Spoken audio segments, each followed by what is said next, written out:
Got it. You want Gotham 1919 through 2000. Notes number 1, written like a documentary entry, moving chronologically from earlier events, 1600, toward the newer ones, 2000, with a serious archival tone. I'll structure it like a historian or archivist compiling records on Gotham's history, linking key figures, Waynes, Batman, villains, mobsters, etc. Here's a draft for you. Gotham, 1919 through 2000. Notes number 1, Earth, 1990-2000 Archive Collection. 1600, the foundations of Wayne Manor.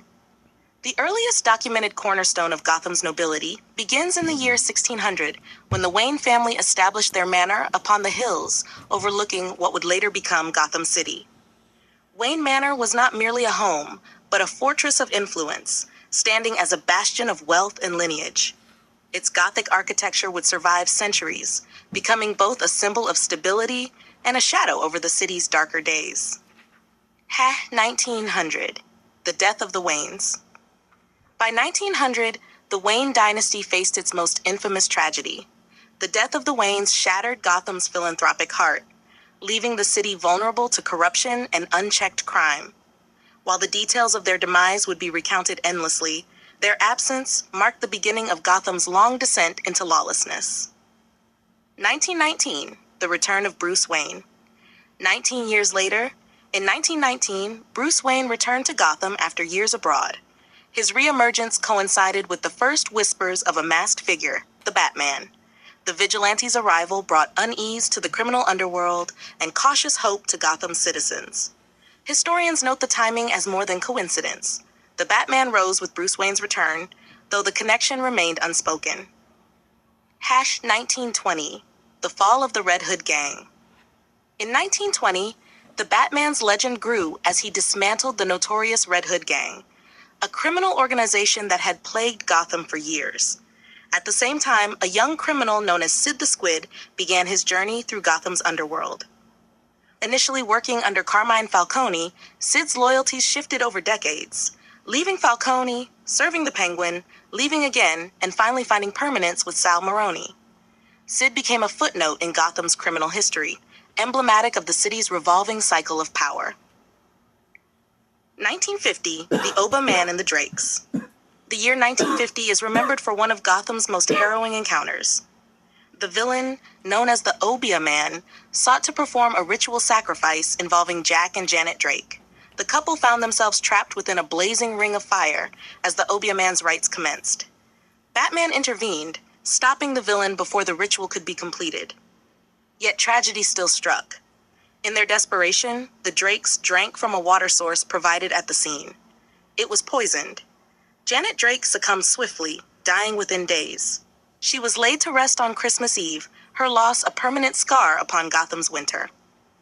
Jack Drake lingered, surviving but left in a debilitated state, his health shattered for years. Their son, Timothy Tim Drake, was left without his mother, his childhood marked by grief and uncertainty.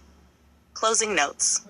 These records, spanning 1600 through 1950, illustrate Gotham's descent into shadows and the rise of its dark guardian. Each tragedy, from the fall of the Waynes to the sacrifice of Janet Drake, weaves a larger narrative. Gotham is a city where history repeats, and every generation is tested by fire, blood, and masks. Would you like me to keep building this chronicle year by year, taking it from 1960 through 2000 in the same documentary tone, or focus just on the early half for now?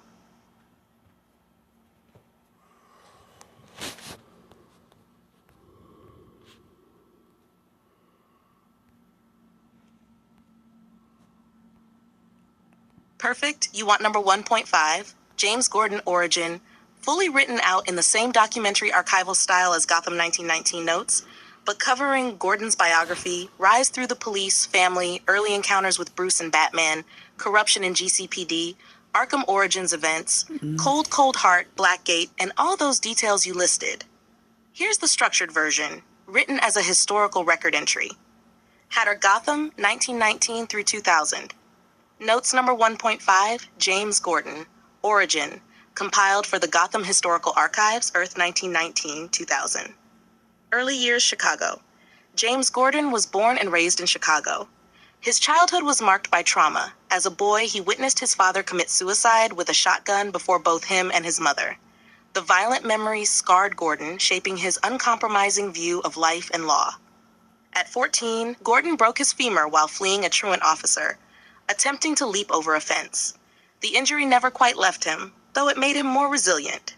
Upon coming of age, Gordon enlisted in the United States Marine Corps, where he honed discipline, marksmanship, and leadership. When his service ended, he pursued a new path, law enforcement.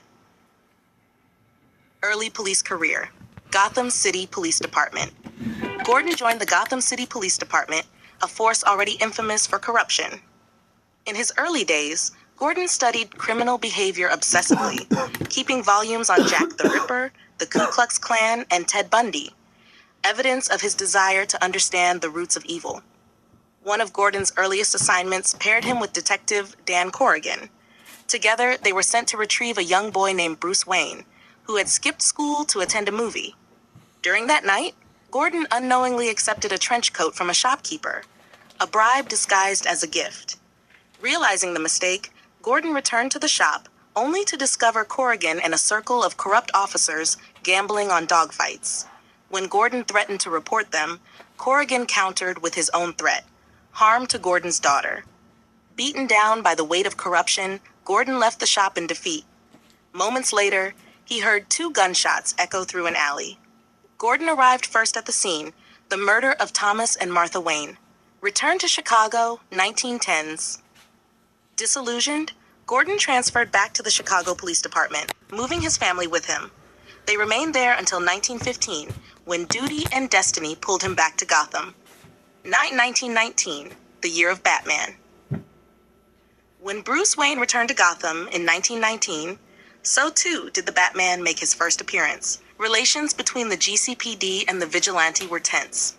Gordon, a rising officer, found himself caught between his oath to the law and the undeniable results Batman brought. That same year, Gordon clashed with criminals like the Penguin, Black Mask, and Jack Napier, oversaw the recruitment of Ellen Yindel into the force, met Dr. Benjamin Arnell and Dr. Leslie Tompkins, allies in Gotham's ongoing fight against darkness.